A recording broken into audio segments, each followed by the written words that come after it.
Hello, this is David Geckel from Baltimore, Maryland, and I'm a Leeds United fan. And we're back, bitches, and we're never fucking leaving. And you're listening to the DU Football Show. I imagine he's that excited about a draw to Chelsea as well. Yeah, so, definitely. That's not the story of the fucking weekend. Let's talk about it. Come on, you Arsenal. What's funny is before that, the most entertaining game of the week was Burnley and Everton up until that point. Fair enough. Let's start the show. Born in the land of Bowie, Maryland. Bred to be a fan of fucking Everton.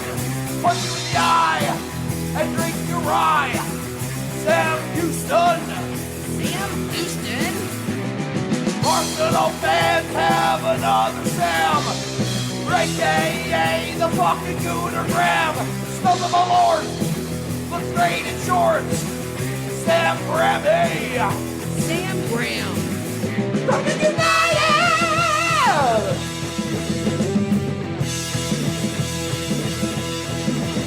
Fucking United!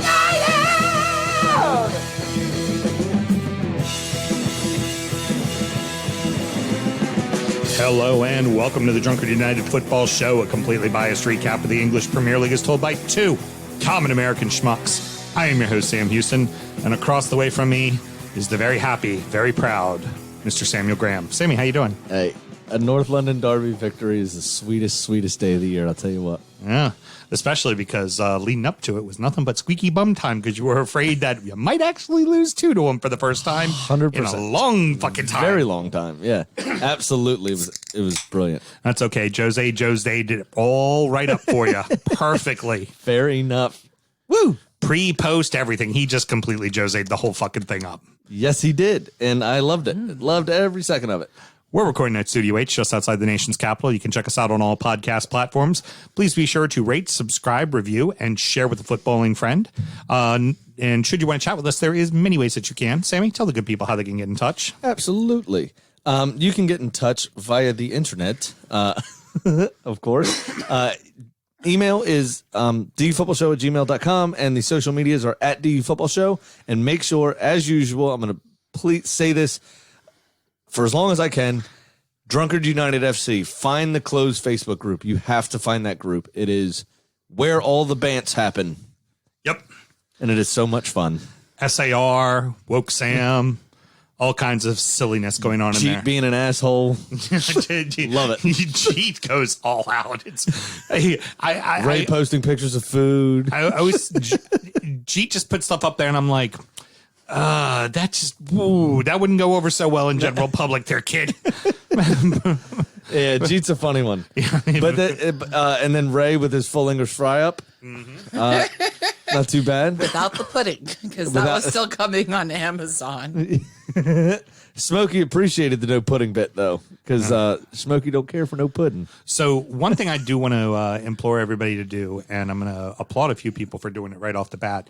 Whenever we put out the show, we always talk about subscribing and following and all that good kind of stuff. The new thing on Apple Podcasts will now be called following. You don't subscribe to the show anymore. You follow. Quote, the show is the word. But rate, review, follow. Yes. RRF, Mel. all the way across the world in Australia, one Mr. Timmy is the best at doing this. Timmy! It doesn't matter what time of day I put up the post for the show, retweeted and favorited by Timmy within like 30 fucking seconds. Because he's fucking midday there, man. I could do it where it would be like midnight at his and somehow boop boop. Yeah, favorited because it's noon there. I'm talking midnight his time, like it's noon here. Like it's my bad. I get we're in the upside down world. I misunderstood what you were saying. Yes. Hey, fun fact: the toilet bowl when you flush it spins left down there. It doesn't. All right. Well, hey, Graham, I'm trying to get to important stuff. Everything you learned in life, you learned from The Simpsons. All right, Mel, mute button. Sam, shit. You got me in trouble. I'm trying to help out the show here, but Smokey does it a ton. All the Fulham people, when we opened with Fulham last week, only when we opened with them. But they showed a lot of love. There was lots of retweets of our show, lots of favorites. So Facebook, Instagram stories, using Twitter, just put it out there. We put up the show. Just take a quick second, share, and say, "Hey, this is what I'm listening to." Taylor was on it on his trip, and then coming back with Christopher Reed. Yep, absolutely. His boy. lovely old beard he has as well. Yeah, a lot of beard on that man. Yeah, first time Malort. Yep. Fantastic. Shared that video, which you can only find exclusively on Drunken United FC. Exactly. So please get Search a chance. that Facebook group. Fuck's sake. Please share with everybody on your socials. It does a lot for us, and it helps drive traffic, and it means the world to us. Sam and myself both work in the wine and spirit industry, and both share a deep, passionate love for all things distilled spirits. So as the red-blooded Americans we are, we vow to have a drink in our hand throughout this show and every single show. Sammy, the Irish theme keeps going, and by the way, confirmation, the last Irish will be here Thursday. We will be able to do them all. Fuck yeah. All right. So this week, we are drinking the number 14 whiskey on Whiskey Advocate's Top 20 of 2020. This is the Drumshambo single pot still whiskey coming in at 86 proof. It will run you between $62.99 and $69.99 on the shelf. It received a 92 panel rating from Whiskey Advocate. After decades of consolidation, sorry, it's hyphenated across two lines, so I had to sound it out in my head. Ireland is experiencing a craft whiskey renaissance. Founded in 2014, the Shed Distillery delivers the first whiskey from the western province of Connacht in over a century. Polished, creamy sweetness and aromatic spices herald this striking dram, which has been triple distilled and then matured in first fill bourbon and Oloroso sherry casks.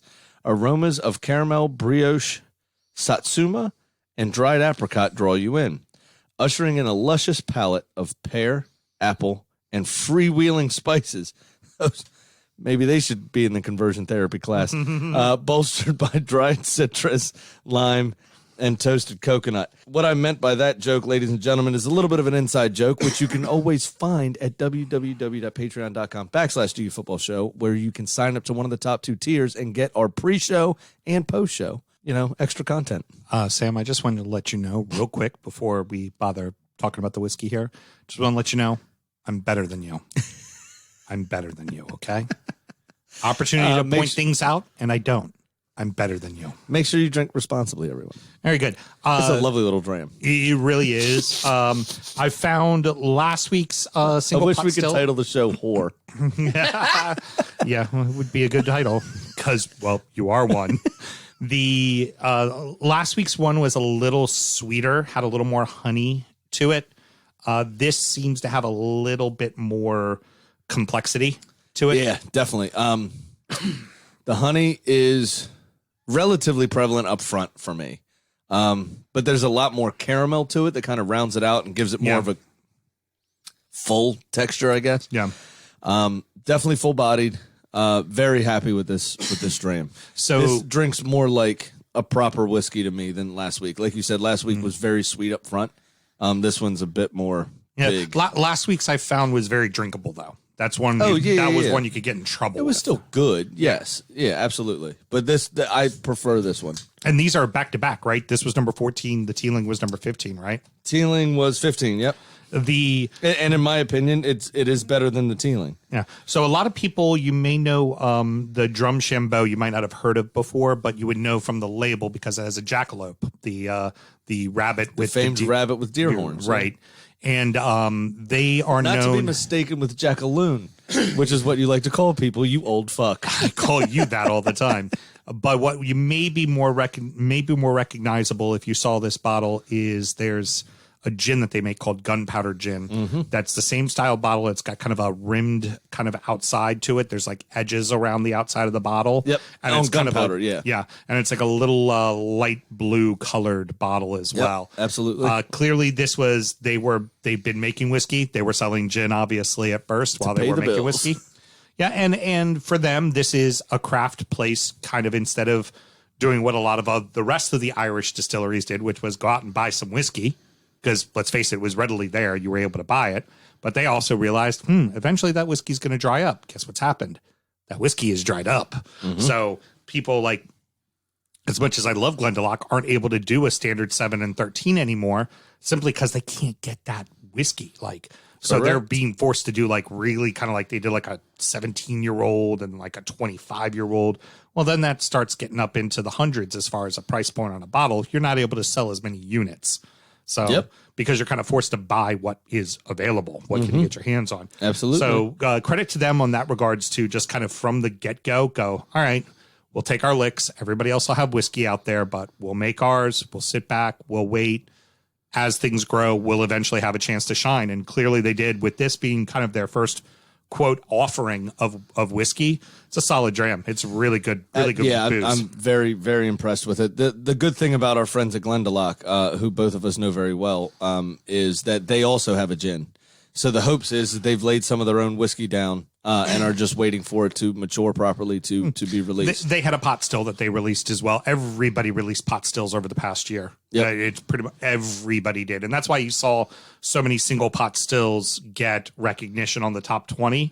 It's because that's what everyone was putting out. And it was, frankly, Whiskey Advocate's opportunity to finally judge Irish whiskey that distilleries themselves were making and not, right. buying from whiskey, the cork finishing distillery. it for 6 months in a different barrel and then bottling it. Yeah. Precisely. Absolutely. I don't know that I get any freewheeling spices off this one. I think I get very calm, mature, regular spices in this one. Yeah, it's complex. Yes, it was a good joke. It was a good joke.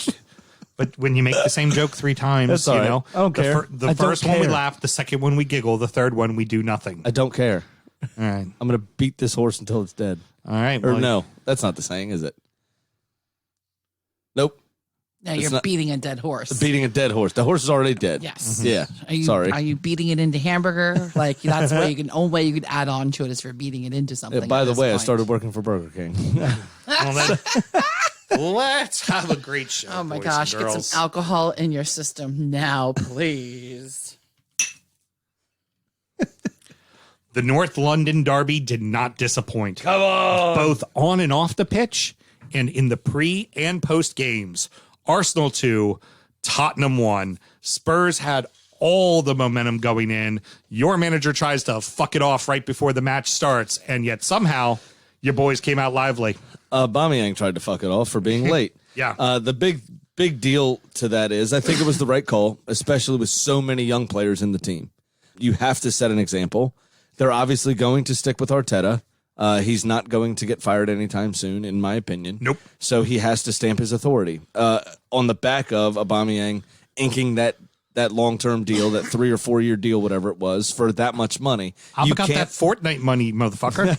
You can't let him fuck this off, right? Yeah. You have to hold him to the same, if not a higher standard, being the captain of the club. I was about to say, he wears the armband. You have to hold him accountable. Exactly. So now players like Bukayo Saka, Emil Smith Rowe, Kieran Tierney, to an extent Hector Bellerin, who's only still 25, 26. You forget that he moved to Arsenal so young. He's been there a long time. Right. But still a relatively young man. You send the example to these people. You make the point that, hey, we're not going to tolerate this shit. We're a professional fucking outfit. I don't care who you are or how big you think you are. You're going to get dropped. You want to play, you fucking be here on time. And so also didn't backfire. No, especially because he never had to sub him in either. Correct. So he made him sit on the bench the whole match. He sat up in the corner kind of pouting, not really taking part in anything, but lesson learned, and you get the W in the big derby. Absolutely. Like, that's big. It was brilliant. Arsenal had everything in terms of play, in my opinion, in the first half. They were unlucky to go behind to that Rabona from Eric Lamela. Obviously, it nutmegged Gabriel. It rooted David Luiz to the spot. Also rooted Bird Leno to the spot. Nobody was getting to it. Not the first Rabona Eric Lamela has scored in his career. One would say the other one was prettier because he put it up in the upper 90s. In the corner, yeah. It was fantastic. But, good on him. Great goal. Sees red later on, so from hero to zero real quick. But Martin Odegaard, the big O with the line through it, he scored, obviously, right before halftime, which kind of took the wind out of Tottenham's sails when he equalized. Emil Smith Rowe crashed it against the bar. We also hit a post in the game. They hit a post in the game as well. So it was this game had everything. It was lovely. I couldn't. It was so much fun to watch. It was end-to-end stuff. It was brilliant. That goal happened and you dropped all the F-bombs running around the house, losing your fucking mind. I was in the garage smoking a cigar. I almost spilled my beer and broke my whiskey glass. Yeah. Like Very close. You almost throw it like out into the street, the whiskey glass, like just that furious. Yeah, the other part that sucks, well, it doesn't suck, but right behind my house is another row of houses that directly behind my parking pad is just a brick wall. And either side of my parking pad are 2 windows. So I have all the area to aim at. Right. To where just it throw. won't actually hurt anything. Right. Other than getting broken glass everywhere. So I did resist the urge to do it. But and then Odegaard saved me and changed my mood. I think the penalty in the second half was a definite penalty. Tottenham did look changed when they first came out. They did look a bit more at the races. But Arsenal had enough to deal with it.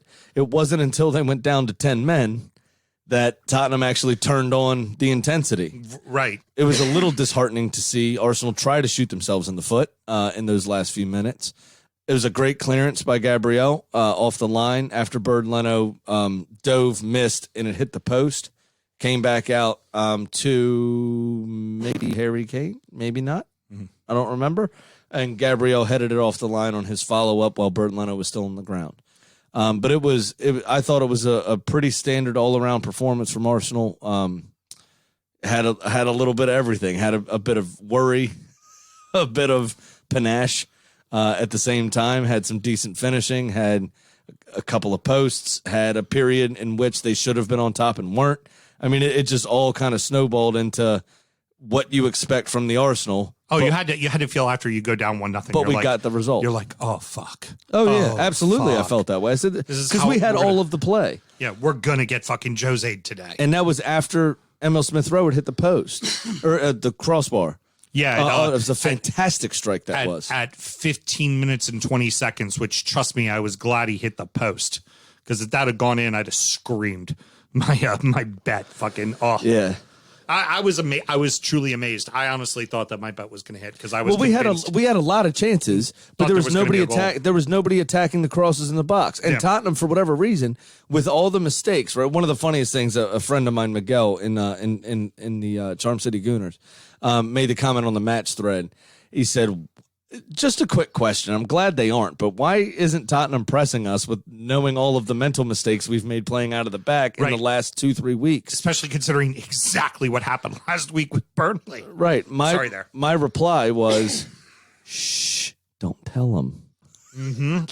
Why are you putting it out there in the ethos, you idiot? All right, so we'll get to Jose and all his. But it was great because all they his- didn't press us. Right, we'll get to Jose's tactics in a second. I would be you wanna remiss if call I it didn't. that. I would be remiss if I didn't bring up one thing. Eric Lamella's first yellow card.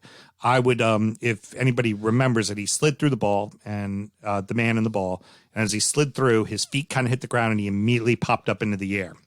I would like to say he was doing what I call pulling a Graham, because as he went through the man hard, definitely fouled him. His legs hit the ground. He's popping up, and no shit, he's still basically on his back coming forward. He's already waving his finger going, no, no, no, no, no, no, no, no, no, no, no. It's like, There was a hint of some of my past in there. no, oh no, that is you to a T. You fouling a motherfucker, and as you're fouling him, already Still waving through waving, going, yeah. Nah, no nope, chance. Nope, Yeah. nope, I did not do this. Fuck off. I did not foul him. So Jose sets up the big attacking lineup that then doesn't go and attack at all, as you've already mentioned, then quickly pulls the hook on Gareth Bale in the 55th minute. Yep. And Well, he was largely anonymous in the first half. He provided no help to Sergio Reguilon. Right. There was nothing doing there. one would debate nobody was doing anything in the first half for them. Harry Kane started dropping back to the halfway line to try to create something, try to Right. help link up play because we were dominating the midfield. Oh, completely. That was the best, and I've slagged him off, so credit where credit's due. I've slagged him off before. Thomas Partey was probably the best player on the pitch for me. Yeah, finally. He was fantastic. For all of the shit that I talked about him because of him walking off the field, mid-play and all that kind of stuff. He was everywhere. broke up the play well, kept the pressure on. He did everything spot on.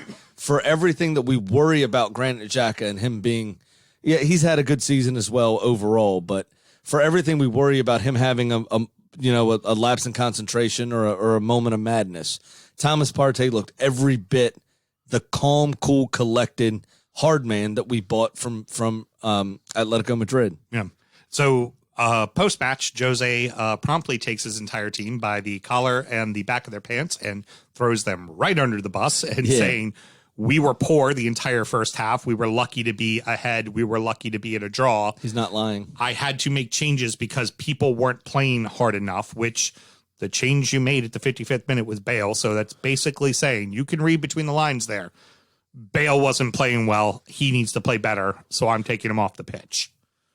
Well, in pre-match, what'd he say? Bale had a lot of injuries. He came here mentally scarred. And he had to break through those barriers, and he did. We just supported him. It wasn't us, it was him. And then he comes out and does this. And fucks him and right off. Mentally scars him again. That's like when somebody curses at your kids or curses at your wife or something. Hey, watch your mouth. What? You just said fuck too. Right. Hey, they're my kids. It's my wife. Yeah. I could curse it at them or around them or whatever. You can't, Yeah, or you can't make fun of my brother. Only I can. You know what I mean? Like that sort of, that was kind of it. He showed up with mental scars, but I'm the only one allowed to scar him. I'm allowed to verbally abuse him, not anybody else. Even though he's the property of Real Madrid, as I've said multiple times, only I'm allowed to damage him. So I had to fix and heal his scars so I could scar him and be the only scar in town. Exactly. Jackass. And then very upset that that apparently the referees don't do a presser, which I forgive Lewis Dunk as a player for doing it because he was directly involved in a play. I don't disagree with the point, but that's not a good deflection tactic. Right. And then there's no way that's a penalty. It is. I'm sorry. 100% every time. It doesn't matter where it is on the pitch. If the ball gets played away and a player goes through another player, like what has happened, a foul gets called. It happened to be in the penalty box, so a penalty got called. It was a fucking foul. Lacazette's leg was up around his waist. What is Davison Sanchez's studs doing all the way up there? Yeah. Had he kept his foot down, he wouldn't have even made contact. Right. Yeah. He would have missed him completely. Yeah. It's a dangerous play in general. Yeah. So what are you doing? So for you... But calmly taken penalty. Lacazette tucked that away brilliantly. Perfectly taken penalty. Now, for you, that's a huge win that now puts you firmly back in the conversation for a European place. It's something that we can absolutely build on. It's something that will humble Pierre-Emerick Aubameyang a little bit. Hopefully bring him back to being a full-out, balls-to-the-wall member of this team. Even though he is their leader and over recent performances has played well, but he needs to keep his feet on the ground. This is still a project, and he's supposed to be the spearhead of that project. Right. So this is massive for us. It's a big deal, especially after the setback of the last two games. This is a big deal that we did this, and I really think we can go into the last 10 games of the season very optimistic about what's going to happen. But as a friend of mine, also in Charm City Gooners, a guy named Neil, shared with us today on Facebook a creative article that he wrote, a creative essay that he wrote for one of his writing classes, Blokes in College. And it was about a match day experience and just supporting Arsenal in general and being at the Abbey and all that kind of stuff. One of the lines he said that is popular in Arsenal trope, it's the hope that kills you. The top four continue to remain tight, with a few surprising scorelines. Leicester City 5, Sheffield 0, Leeds 0, Chelsea 0, Man U 1, West Ham 0. Leicester. Vardy can't score. Don't matter. Why? Welcome to the Kelechi and Iacho show. No shit. Hat trick. Absolutely. And he could have had 4, but he tried to tee up Vardy once or twice. Yep. It was an absolutely dominating performance from Leicester City. A couple of assists for Vardy and then the own goal, which technically Vardy counts scored. as an assist. Yeah. Should, definitely. Because it was all his hard work that got it done. Right. But Iheanacho scored a couple of brilliant goals. The one from outside the area was fantastic. He looked off the pass at the exact right moment to make the defender shift. That little half yard of space opened up, and then he just absolutely cranked it into the bottom right-hand corner. It was a brilliant performance from Leicester. Sheffield United obviously losing Chris Wilder to quote-unquote mutual consent. We'll get to that in a second. Let's talk Leicester first. No, what I'm saying is they just already weren't playing well, looked a shell of themselves, and the last person you want to come up when you're empty is Jamie fucking Vardy. Yeah. And he made you pay. Yeah. He absolutely opened the game up with his passing this time, provider, and it was fantastic. It's like when he turns 40 and he's done being a forward, he could drop right in as a number 10. Oh, yes, absolutely. Absolutely. It was fantastic. I think it was the last goal for Iheanacho. Was it Tielemans that played Vardy through on the left? First time with his wrong foot across the defense and a perfectly weighted pass. Iheanacho first time. Yep, right in the back of the net. It was just lovely, lovely stuff. You couldn't beat it. So Iheanacho kind of filling in the role of Barnes and Ayoze Perez to a lesser extent kind of filling in the role of Maddison very well. Absolutely. They were creative, they were buzzing, they were all over the place. They just looked full of confidence and ready to rock and roll.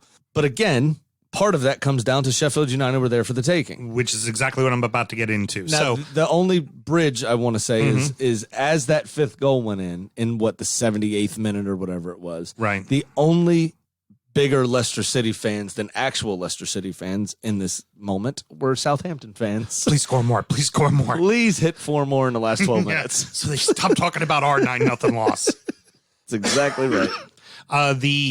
So last week we talked about it on the show where at post-match, Christopher Wilder said, I could do without a few of the players, and I could do without a few of the players right now if that's possible.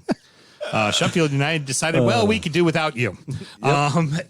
Mutual consent. Honestly, the reason why this is, quote, mutual consent and why this happens, he's a boyhood fan of the club. He took the team from League One to the Championship right up to the Premier League.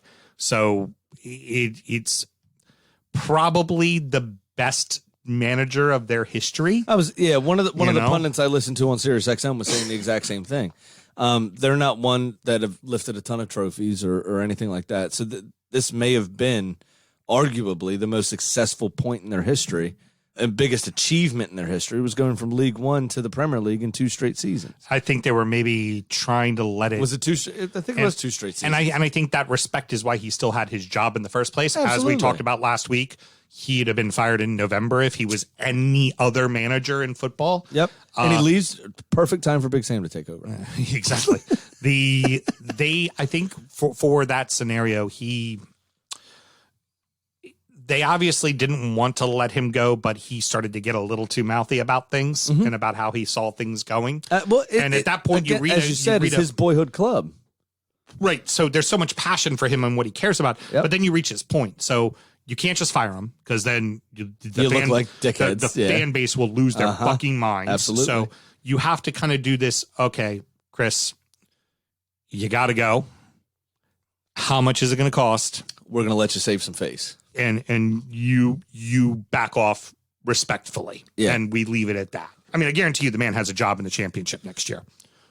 Whoever fires the coach, which is half of the championship. I told you earlier on the phone. I wouldn't doubt if he ended up somewhere like Bournemouth or if he took over at Newcastle once they fucked this up. Yeah, that's true. Yeah. I certainly see him getting a job right away. But now that being said, all right, team, here's your opportunity, new manager bump. And it's not like the Hickenbop doesn't know how to manage a professional side. He's done it before. And they just showed nothing. Care. A lot of players, though, will have gotten their chance under Chris Wilder in the first place. And then when they came up, it's not like he overhauled the squad. He stuck with them and believed in them. So the whole team. For a manager to do that as a newly promoted Premier League club last season and perform the way they performed, a lot of these players will owe their careers, the highlights of their careers, they will owe to Chris Wilder. And for everything to happen in the way that it did, the deal not to be done until Friday, right? Announced Saturday afternoon. Right. You got to play on Sunday. The incoming boss, even though he's a caretaker, he's the U23 manager. Right.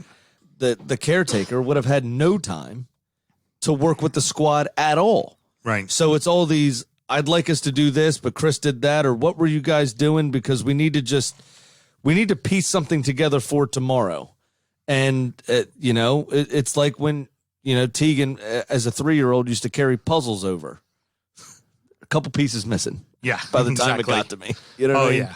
So it was a struggle, and it showed. And again, the cold-bloodedness of Jamie fucking Vardy just ripped him to shreds. Nice win for Leicester. Also, the goal differential doesn't hurt. That always helps as well. Absolutely. I feel terrible for Alex McCarthy. Yeah. The goalkeeper. Yes, I know. I feel terrible. It's not McCarthy. It's Ramsdale. Yeah. Aaron also. Aaron Alex Ramsdale. McCarthy is the Southampton goalkeeper. Yeah. Fuck me. I'm so tired. I can't wait till the season's over. Heard. I need a break. It's been so much fucking football. I can't keep anything straight anymore. Aaron Ramsdale, I feel terrible for him. 2 seasons in a row, he'll have a relegation on his CV. Yep. And I think he's a decent keeper. I don't think he got named to the England U21s today. I don't think he's Nick Pope good. I don't think he's even Jordan Pickford good. Old T-Rex. But I think he's a decent and a serviceable goalkeeper at Premier League level, and he's just being hung out to dry left and right. Sorry, Nick. I can now comfortably say with Wilder gone, unless you beat Manchester City, we're not fucking talking about Sheffield anymore. It's done. They're going down. I don't see where they're going to show any effort. They're going down regardless. I don't see where they're going to show any effort. I think it's going to be a lot of slaughters the rest of the way. I don't even think it's going to be spunky 1-0 losses, which is at least what it was under Wilder. It's just going to be spunk. Yeah, precisely. Chelsea hold all the possession, but Leeds honestly had the better opportunities. Yeah, I would agree with that as well. Kai Havertz had himself a bit of a stinker. Yeah, he could have done a lot better. Has the great game against Everton, then has a clunker against Leeds. Yeah, and was it Bamford that missed from inside the 6 or something, put it over, and then conveniently got hurt later? I'm just kidding. No, it looked like a very awkward landing. Yeah, it did. And for Leeds, you hope that he'd be back quickly. Right. With that. But yeah, it was a pretty entertaining game, but it lacked the final ball. Yep. I can only think of maybe 3 saves between Meslier and Mendy's and little Mendy, grazing of the fingertips that hit the upper crossbar. Yeah, but then also the one where he had dove past the ball and a deflection brought it back, and he strong left hand as he's falling away. Yep. To just pat it straight down, and I think it was Cesar Azpilicueta cleared. Yeah, cleared it right out. It was absolutely fantastic from those 2 goalkeepers. The couple of times they were called on, they were absolutely switched on and got it done. Another kind of weird performance from Rafinha. Yeah, again, it's what I told you the past couple of weeks, where I think we've got a superstar in our hands. We have to remember it's his first season in the Prem, so there's going to be ups and downs. So and then normally by the second season, it all clicks. My big thing with him is it's already seeming to start to click, but we got to remember. Again, first season in the Prem for this guy. And abbreviated season and this, that, the other. With a regular routine, regular rest between games, all that kind of stuff, you may see the best out of him. He may be fucking exhausted. Yeah. Because never had to run like this before. Bielsa drives his teams into the ground. That is the reputation that he came with. What was it? Marseille or whoever was leading PSG even through the first part of the season. They got to the last week of February, first week of March, and didn't win a game for 14. And PSG overtook them with ease, and Marseille were just fucked. If it was Marseille, I'm pretty sure that's right. Bielsa, much like your wife likes to boycott things, and since he doesn't have the bucket, he's now boycotting his little step stool and continues to just squat because it's not the bucket. Correct. Yeah. Except he sticks to his guns. My wife does not. And then yells at the ground. Yells at the ground a lot. There's so much ground yelling. He just I can't remember what it was ground. when we played them a few weeks ago. I can't remember what it was, but something happened that he yelled at somebody or held the ball too long or did something. I don't remember exactly the circumstance. but he was nearer the fourth official, close to Arteta's box. Something happened. He walked away yelling, talking to himself to the other side of the box, walked back yelling and talking to himself, and then kept walking into our technical area, apologized to Arteta, and then just walked back mumbling to himself again to his. It was like, not exactly sure what's happening right now. We don't need to expand upon it too much, but just kind of a thought. The difference of Leeds when they have Calvin Phillips in the lineup when they don't. It's unreal what they're able to be defensively, their stoutness, just their alertness. They seem to be more awake and alert when he's on the pitch just in front of them. It's like the biggest security blanket in the world, it seems. The second line of my notes for this game was Leeds actually defended pretty resolutely for once. Yeah. And it's all down to exactly what you say, Calvin Phillips being in the lineup. Yeah, it's just something about him in front of the two center backs fixes everything for them. Yep. And if he's not there, it's normally a mess. It's just very noticeable. Now, moving on to the final match of this little segment, the Manchester United and West Ham. There's a damp squib. There's good Moyes and there's bad Moyes. This was Ferryman Moyes. This is, you have to understand, Moyes is going to play a certain way against big clubs. He's going to pack it in and he's going to sit back. Well, the other problem is he didn't have Lingard. Right. That hurt. That certainly hurt. But they, against City, they were clinical, right? They only had a few opportunities. They were very clinical. Against United, they only had a few opportunities. They never put a shot on net. Right. So, again, for West Ham fans, take the good with the bad, because if it's not Moyes with this team, you're probably not battling for a Champions League spot right now. Right. Agreed. And remember when you had Bilic and you had the really good year, but then things went to shit, and then you had to bring in Big Sam and Big Sam and David Moyes in some different combinations, and then you bring on Pellegrini, and then there's a really kind of expansiveness to it. Then it all went to shit again. Don't start yelling and screaming that the football isn't attractive under Moyes. This is what you get, but he's typically giving you results. Right. So there's only two places he hasn't. Sunderland and Manchester United. Yeah, that's it. So and then he hasn't really managed much outside of that. Other than that, he gets fucking results. Now, for them, really what it comes down to is this coming weekend is huge, where they face Arsenal. It's huge for both of you. Yep. And then the other big one for them, too, will be when they face Everton. You know, it's like when they face those teams right around them, they need to get results. Losing to the teams just in front of them, not the end of the world. I love how, Melissa, we, with a little less style this weekend playing against Manchester United, he went from David for the last 6 weeks. Yeah. We both of us referred to him as David this week. Yeah, he's definitely back to David Moyes this week. Well, because that's what you get with Moyes ball, you know? When you're good, you're David. When you're not, you're just David. One last question to wrap this up. So United finds themselves sitting in second. Do they deserve it? I think they do. I mean, the results speak for themselves. There's as they say, the old cliche, the league table doesn't lie. Again, one of the couple of pundits on Sirius XM FC today was talking about exactly this question, and it was kind of the consensus that Ole has brought some level of consistency to Manchester United, a level of calmness that maybe they didn't have under previous managers because they were weighted down by the expectation of Manchester United. David Moyes, Louis van Gaal, Jose Mourinho. This is the pinnacle of life for them, where Solskjaer been there and done it already. Right. Just brought this level of calmness to them and inclusiveness, where Paul Pogba got tired of hearing your shit every week.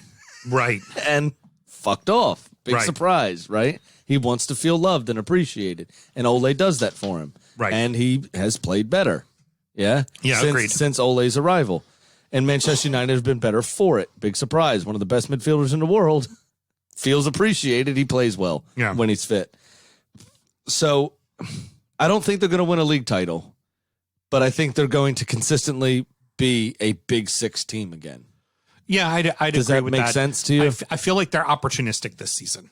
Yeah. They found the way to win the games they need to win when they need to win them. Right. And then they piss off and, have draws against fucking Palace. So they still have they still have the bang your head against the wall going, we're fucking Manchester United. We should be better than this. At least when they need to get the points, they get the points. I'm going to go on a kind of a crazy one here, despite the tie from Chelsea this past week. I see Chelsea leapfrogging both Leicester and Manchester United and finishing in second. Because I feel like they're going to get results.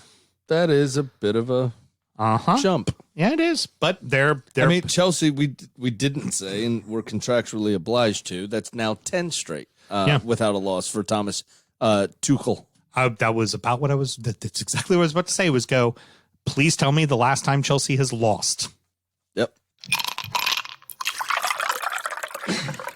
Rounding out the rest of the league, and so that happened. Villa 1, Newcastle 1, Palace 1, West Brom 0, Burnley 2, Everton 1. In the barn burner of the week, Manchester City 3, Fulham 0, Brighton 2, Southampton 1, Liverpool 1, Wolverhampton 0. How about that? Liverpool finally gets a W. Big smash and grab draw for Newcastle. It wasn't a necessarily entertaining game, but you felt like once there was the own goal that it was done and dusted. Wasn't an own goal. Start there. It was an own goal. Ollie Watkins scored the goal. You saw my lines on DUFC. Yeah. On Ollie Facebook. Watkins scored the goal. Thank you. Except for he didn't. But okay. That ball was bound for the top corner. You saw my lines on Facebook. Ollie Watkins was the blue one. The red one was the deflection. They were both on target. How about we talk about the game and not your bet missing? No. I only want to talk about this. That's the only thing interesting that happened the entire game. Yeah, and right. Martinez had his clean sheet stolen, but so for the first 86 minutes, fuck all happened. It was fuck all. There was nothing going on. Yeah, I agreed. It was a very drab affair. And honestly, it was a half chance at best. The ball that got played into Ollie Watkins. Yeah. It was a bit fortunate. Yeah. That even happened. And then Lascelles with a Hulk smash header. Which is funny because considering how good that center defense has been on set pieces this season, just kind of amazing to see a center back get that wide open for a small Hulk smash header, as you would like to put it. I was just very surprised. It was like, wait, hold on, they scored there? No, it was a weird angle. For sure, but Martinez was hung out to dry. He couldn't get to it. It was a fantastic header. It was a wide open header. It was brilliant. But it was and the worst part is Steve Bruce looks so fucking chum with himself walking off the field. Oh, he got a point. It's like, oh God. You know what? Keep thinking like that because exactly. Trust me, what you're doing on the pitch is not saying much. Oh, and by the way, you've got Brighton next. So let's see what you do in the next match because that match means fuck all. The next one is what means everything. Means everything. Yeah, precisely. 100%. Really not much else to say. The second one here, too. Well, not we much. Can talk about Traore. He's going to be out for a bit. They're calling it a shoulder injury, but it looked like he broke his ribs. Yeah. That guy going, I don't know if you saw it, going so fast. Yeah, and then gets to the end and is either going to hit the little wall or the big wall. Jumps over the little wall, but then smacks into the advertising board on his ribs and was pulled out of the game. Yeah. Wow. Right into it. Yeah, they're calling it a shoulder injury, but the advertising board is the little wall, isn't it? Yeah, jumped over that and then hit the other one. Oh, hit the gate. Yeah. Yeah. It was nasty. All right, that was the only other interesting thing that happened. Sorry, that's not fun. I was looking up the injury when. That's not fun. If ever there was a Palace that Palace could Palace, a Luka Milivojevic penalty for a 1-0 win. No shit. I wrote West Brom are garbage. I wrote two things: Palace safe, West Brom going down. Yeah, West Brom's done. And again, it's. I know we have a few West Brom listeners. Please reach out and give us your thoughts because I'd love to hear them. I thought they'd started off pretty adventurously, West Brom. They do every week right now. You got a square to fit into a round hole when you got Sam Allardyce. You got the wrong fucking guy. As much as he's the, quote, savior of keeping teams up, except for that one time he didn't. He didn't, yeah. I just don't get where this was the right guy for the job. And like I said, I'd love to hear from some West Brom supporters just because it's got to be frustrating because the pieces are there to be a good enough team. And even if you are going down, you'd like to see yourself going down looking like there's a message. We talked about this with Daniel Farka last year. Yeah. when teams go down, even if Fulham's a perfect example. They're still in the relegation zone despite how well they're playing at the moment. Precisely. Despite Pep Guardiola's comments about Scott Parker and how he dresses in his hair, which we'll come to shortly. Yes. Yep. Mel, it happened. The beauty standards industry has finally reached the male side, and Pep Guardiola feels very insignificant as it relates to Scott Parker. In fairness, we all do. That's true. He does have a chiseled chin, doesn't he? It just... I mean, last year, Scotty Norwich, Parker could get it. Yeah, I mean, hey, do what you want. You always go to Florida. Yeah, I'd go hang out with Milo. I heard there's a seminar that you can attend with an evangelical preacher at the front. The idea is that you're supposed to at least show some fight, some pride, some effort, some desire. Norwich last season went down without a whimper. Yeah. Right? They got fucking blown out. We're going to see it with two teams this season. In Sheffield United, we've already talked about, and West Brom, because Sam's already got a foot and a half out the door at the minimum. Oh, God, yes. Then you see what Fulham's doing. They may still go down, Fulham, but they're fucking fighting for their lives, and you could tell that they're fighting for their lives. Well, Fulham is something. Fulham that's is Villa. An idea, right? Fulham is Villa of last year. That's something that is going to save Scott Parker's job. Oh, God, yeah. Right? If they do go down, he's going to stay with them, bring them right back up, and they may now establish themselves as a Premier League team. So we'll see what happens, but it's absolutely pitiful from West Brom at the moment. There's no finishing. There's nobody to get on the end of anything. Diagne so far is a shit signing. He hasn't done fuck all with his blue hair. That's not a point. I don't care that his hair's blue. You do what you want, mate. It's just a distinguishing feature. Right. Ainsley Maitland-Niles has done well to come in, and he's been their best player since signing for them on loan from Arsenal in January, in my opinion. Conor Gallagher hasn't done fuck all. It's just down the line. John Stone will find himself a backup job in the Premier League if they go down, if he wants to. But that's it. I mean, he's not going to walk into another team and be a starter. No, probably not. Despite the fact that he's played well. If I was him, I'd go down with the team just to keep playing. Yeah, no, absolutely. Because he's young. I'd just keep playing. 100%. But I'm saying the best he could do other than that is a backup job for somebody. And it's just trash. West Brom right now, you got to stop the rot first. Right.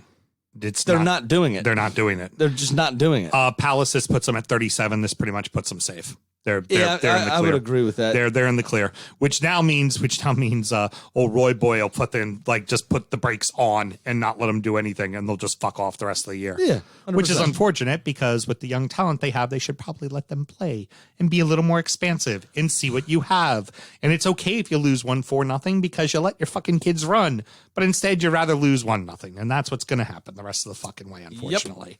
Yep. Moving on to Burnley and Everton. I'd like to. What a game! I mean, I'd like to say that Everton were shit, but Everton had opportunities, especially right off the jump. But this was the most exciting game of the weekend. It was fucking great, hands down. I mean, for bias reasons, the Arsenal one was good, but and it was a good game, right. Mostly because we dominated it. Hashtag winners. Heard. But this game was end to end. It was like watching a basketball game. I mean, it was just nonstop fucking action. Frustrating to see that they scored their first goal exactly the way they scored their goal against us earlier in December by high pressure, getting the ball off of Tom Davies twice, and then push it forward for the quick goal. We have to take a second. We all talk about Lamella's goal. Dwight McNeil. That's a worldie. I mean, hell. Fuck me. Mate. Woo! Hold on. We want to talk about Bruno Fernandez's little floater against Everton. Fuck that. McNeil's was a bullet. That was sick. This was bent with all of the audacity of a Renaissance painter. It was absolutely beautiful. Fucking fantastic. It was artistry in motion. And Ronaldinho eat your heart out. You couldn't have held the ball in the corner any better. No. It hit both the post and crossbar at the exact same time. It was fantastic. This is what West Brom need to take a look at, fitting a round peg in a square hole, because that was fucking gorgeous, mate. And then Dominic Calvert-Lewin gets one to get the game a little bit tighter. Great header. Great. The problem is he had 5 more opportunities like that and fucked them all right off. Yep. That was the problem. Sure did. You got to hate when you have a ball floated over top of your head right onto your foot that all you got to do is tap in the back of the net and you like double touch it and kick it right into the game. It also wasn't totally his fault, though. I mean, Everton didn't have as many chances. Burnley, for large stretches of this game, dominated the midfield. We talked about missing Decore was going to be huge last week. You could tell. And you could tell that missing Decore turned out to be fucking huge. Yeah, Davies helped a little. This was a match for me. Tune into our new Sam Stradamus. Yeah. Sam Stradamus. What is his name? Nostradamus, right? Yeah, Nostradamus. You'd be Sam Stradamus. There we go. I would say this was a perfect opportunity. I listen to my team's does a podcast over here in the States, and I listen to them regularly, and one of the hosts really, really loves him some Iwobi. And here for me was the perfect opportunity for Iwobi to have a coming out party, like to really do something special, especially because you're looking at a center back pairing in me and Tchaikovsky that are very resolute. And the only way you beat them is by getting them to shuffle their feet. How do you get them to shuffle their feet? You dribble at them. And Iwobi never dribbled at anybody, which the last time I checked, it's what he loves to do. And he just didn't do it at all. What he did with us. Now, I mean, love to dribble at people. There were plenty more poor performances, but that one drove me insane. But what's more important is we're having a very special moment here. We are. On the Drunken United Football Show as we welcome good friend and listener of the show and member of our fantasy football league. Who I beat this week. And that's also part of the reason why we're doing this. Alberto, how you doing, brother? Hey guys, thanks for having me. Excellent. Doing great. So you've how many have you lost in fantasy now? How many weeks in a row? Fuck. I'm like 8 now? Eight in a row? 8 in a row. Oh, man. Yikes.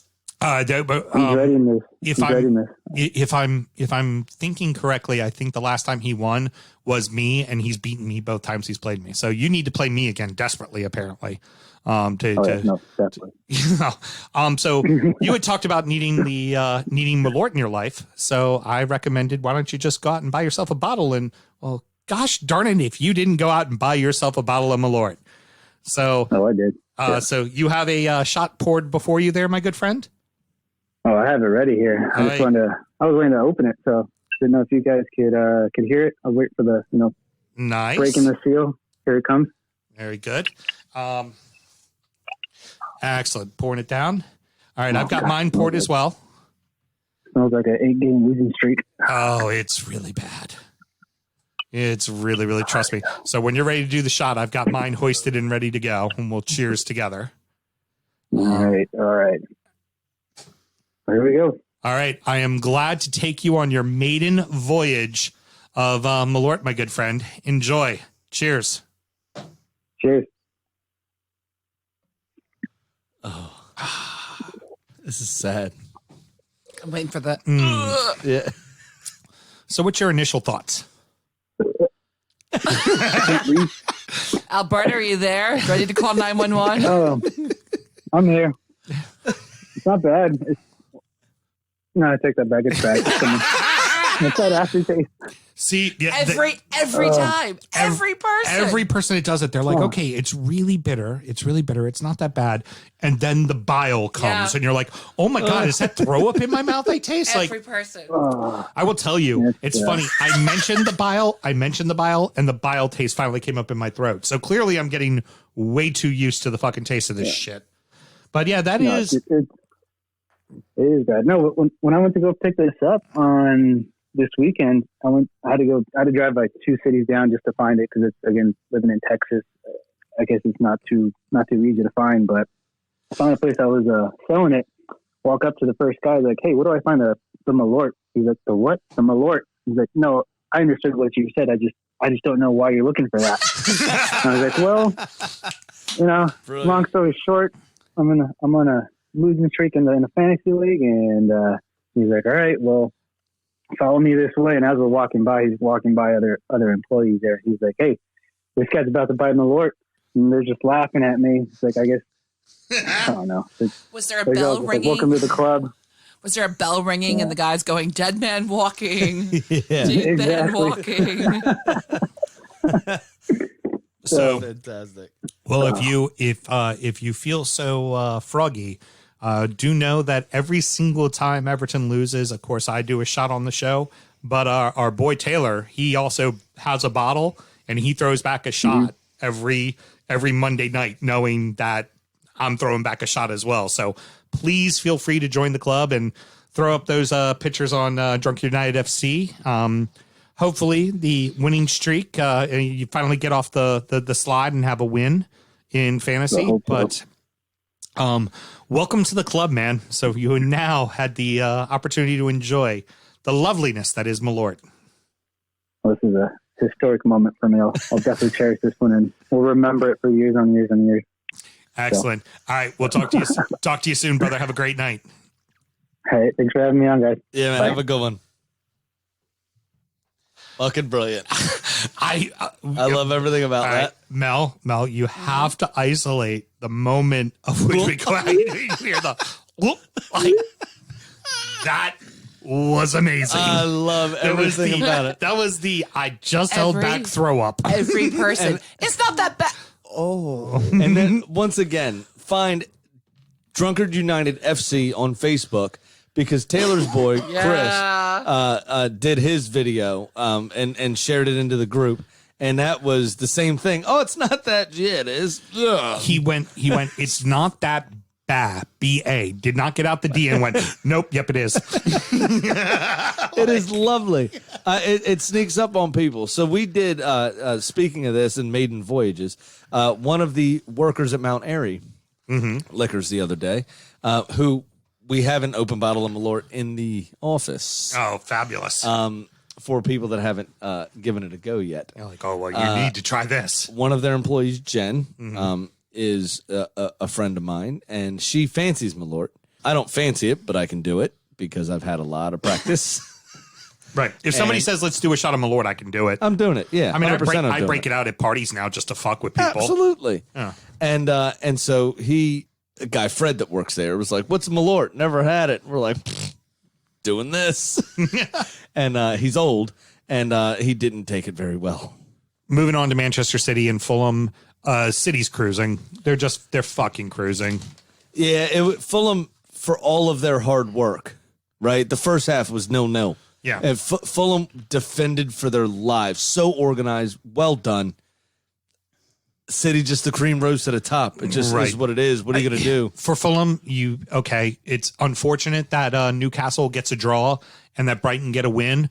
Look past that. Doesn't matter. Yeah, right. Doesn't matter. Got to keep your blinders on. You're on the home stretch. You've got a Leeds team coming to town that does not win in London. Get 3 points. Correct. Worry about this one. Absolutely. City, you were supposed to lose. You lost 3-0. You wish it would have been 2. Correct. That fucking move on and forget that it happened.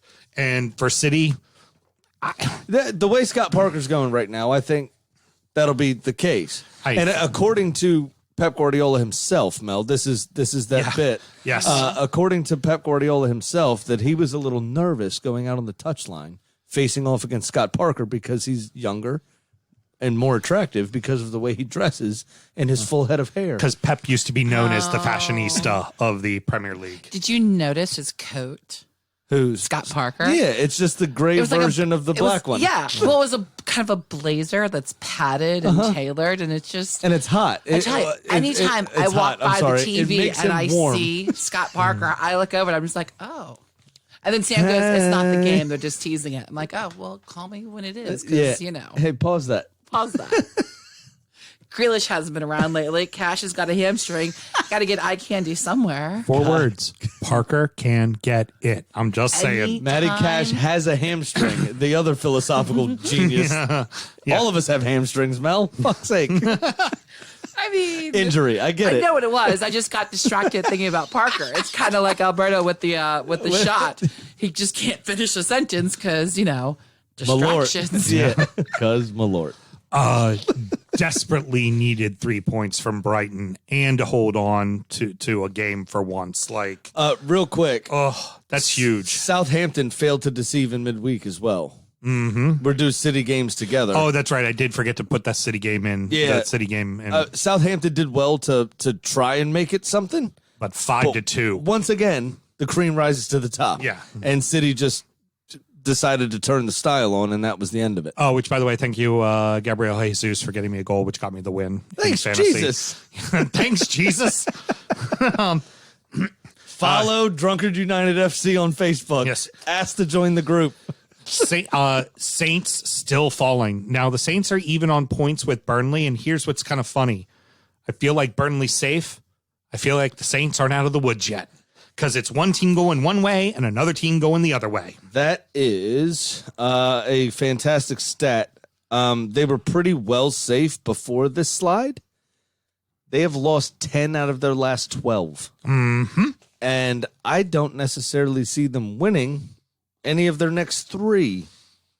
They could very much be in the conversation. Absolutely. I think there's a big enough hole there's a big enough gap that they should be okay, but the first 12 games of the season-ish, around there, may be the most important 12-game stretch of a team in the Premier League ever. Yeah, really. Because of the way that they've fallen like Brighton usually does these last 2-3 years. Oh, they're definitely pulling a Brighton right now. This may be the most important 12-game stretch that Southampton's ever had in their history. Yep, could not agree more. Now, the... like how I backed off the whole league history and Yes. just went to Southampton? Yes, just went to Southampton. Because I thought about Brighton and yeah. Finishing up with the final game, big win. Doesn't matter if it was ugly, good, bad, or indifferent. Liverpool desperately needed a win. Funny thing is, all thoughts and prayers. yeah. Oh Jesus, Rui Patricio, taking a knee from Connor Cody from his own man. He went through him with his knee, and it was just him running one direction, and Patricio coming out to save a ball in the other direction. And you saw when the knee hit his head, he just fell back flat, like arms went limp, and he just fell. Like it was lights were fucking out, and you have to wonder. It was a good 15 minutes before they got him off the pitch. You have to wonder, they're thinking about what happened to Raul Jimenez. Are you kind of holding and just making sure he's safe? Now, unfortunate for him also being injured, the goal that got scored, he should not have given up. Diogo Jota on the near post that literally hit Patricio in the palm of his hand, and he hit into the near side of the goal. Never get beat on your near post. Also, if the ball hits you in the middle of your palm, that's a ball you should save. That's just goalkeeping 101. If it hits here, that thing goes wide. It goes away. It might get hit on a rebound, but it goes away. Especially on his strong arm. Mm-hmm. You know what he's not doing? His homework. Wanking. Heard. Very good. Jota's obviously big for them. And scoring against his old club, obviously, which is huge. That's always joyful. Showed professionalism. Does that. Just a little point to the sky and little high fives with his teammates. That's it. No that. big celebration. No nothing. Yeah. Didn't pull what we like to call a Rooney. Yeah. Kissing the patch at the Gladys Street end. Yeah, didn't do that. Didn't do an Adebayor. Yeah. Run 40 yards and slide in front of the away fans. Yeah, exactly. Dickhead. Yeah. So that was good. It was good. Funny thing is, in all of this slide, the league is so tight. Liverpool still got a shot at Champions League. They do. Yeah. It's tight at the top. It's tight at the bottom. The middle could also move. It's really funny. So we have 3 leagues right now. Yeah. And then there's maybe one team in between. Yeah. Right. There's City. There's the top. Right, Just but the City title's done. I'm talking about Champions League. Yeah. So there's 2nd through maybe 6th, 7th even tops. Yeah. And then kind of 7th, also on the border through 11th, maybe, and then 15th, 16th through down to the bottom of the table. Yeah. Well, really, the 2 bottom are done. Right. It's 16 through 18.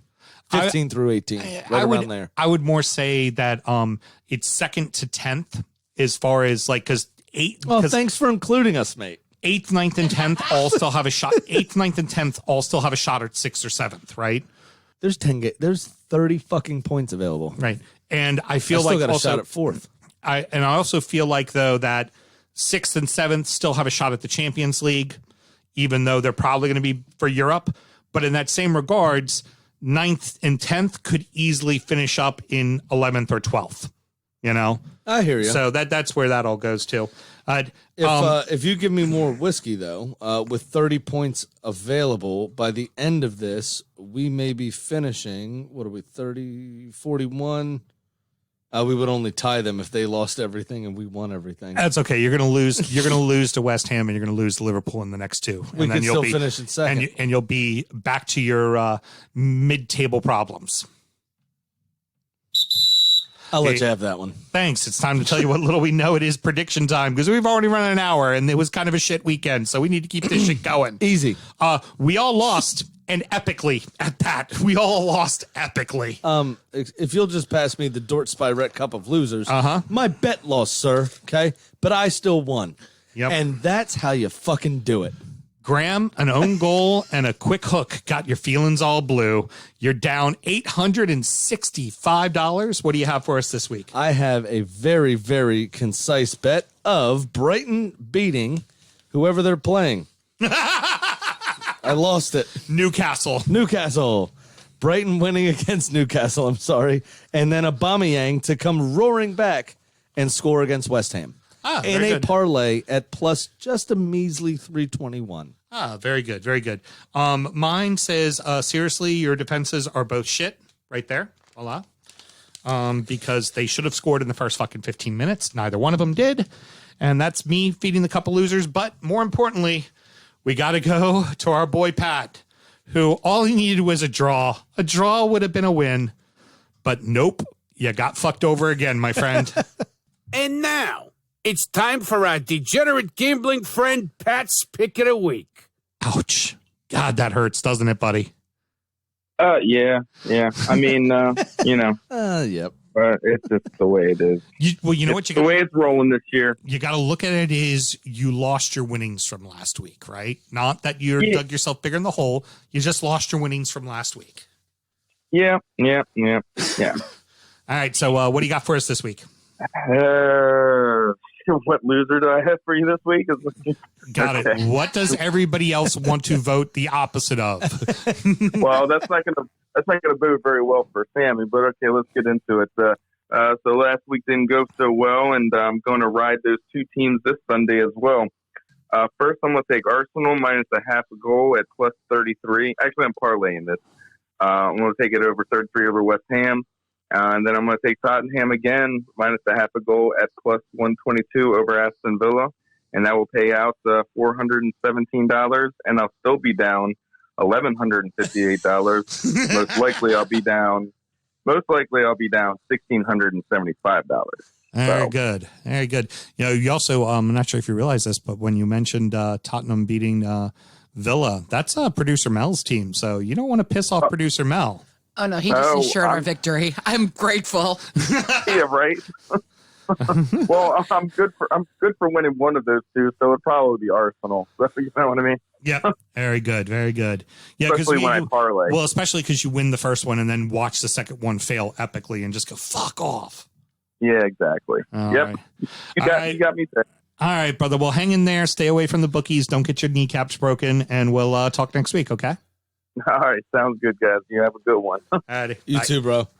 All right, take it easy. All right, I missed, so I'm now down 420, 420 token. Yeah, fresh air. It sounds so unnatural. Well, that's yeah. It sounds just like your 69. Oh yeah, bullshit.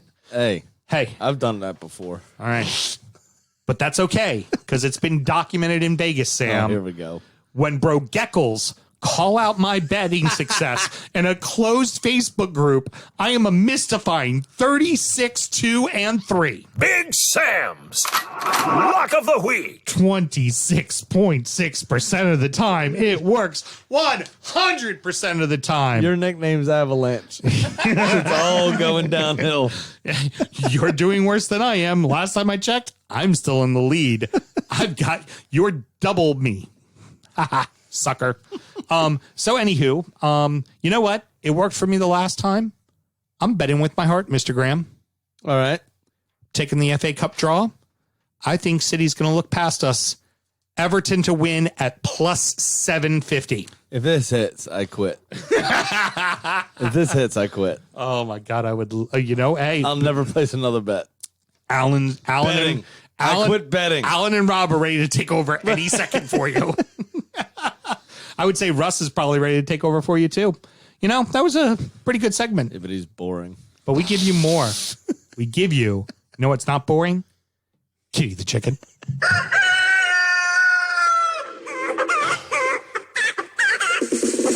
Well, Kitty missed with the irons, and so she sits at 14 and 15. Now, I went up to visit Kitty, and I noticed she had one blue wing and one red wing. That's odd. Very odd, especially since I was giving her Fulham hosting leads. But as I looked closer, I noticed a very small collar around her neck that said Puddin'.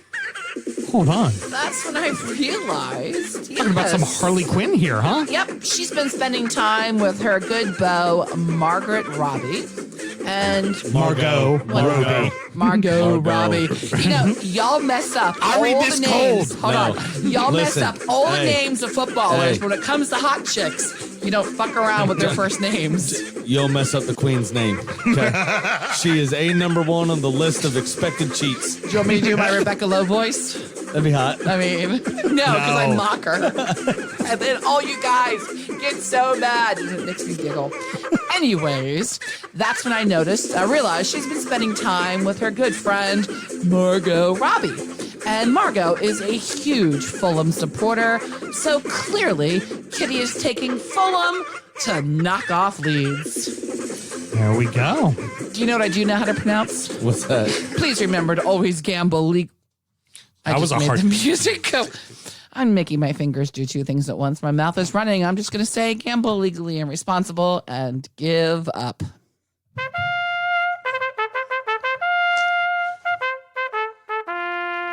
Legal and responsible. Kill out the sound. Can't say Margot Robbie.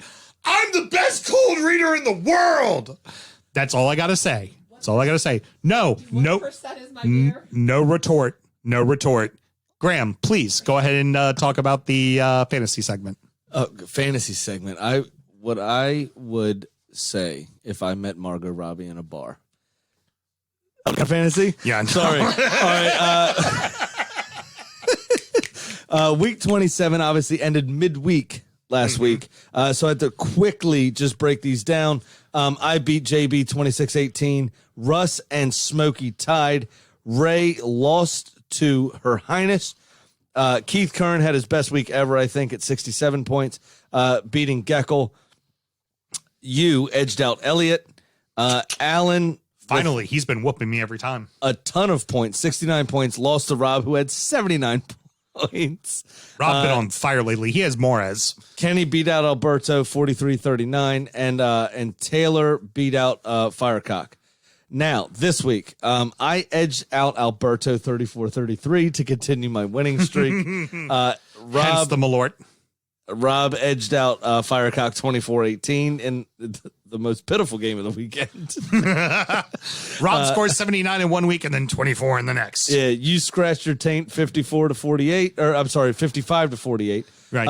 Geckel beat out. I don't know. It's very important. What's Taylor's team name this week? Don't be a Conte. Yes. That's pretty funny. Actually, give him credit. That's pretty good. Geckel beat out Kenny Glenn 32-27. Her Highness won again over Allen 32-30.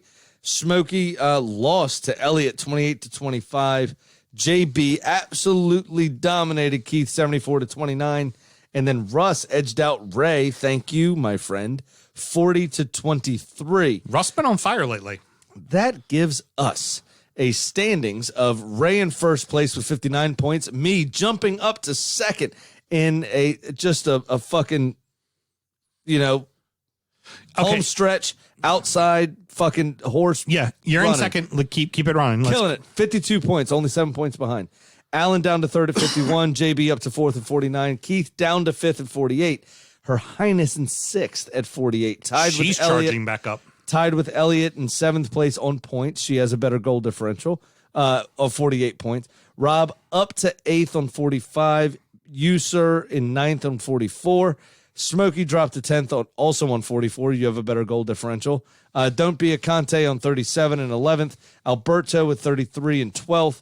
Russ on 32 in 13th.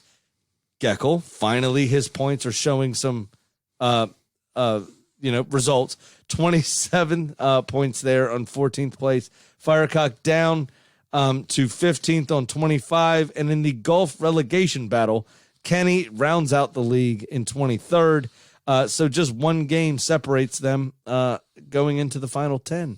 Excellent. Well, that's going to wrap it up, boys and girls. Sammy, any parting words this week? Happy St. Patty's Day, everybody. Yes. First and foremost. Happy St. what? Patty. Thank you. Day. Yeah. Paddy. Yes. Patty is Patricia. Right. Paddy is Parg.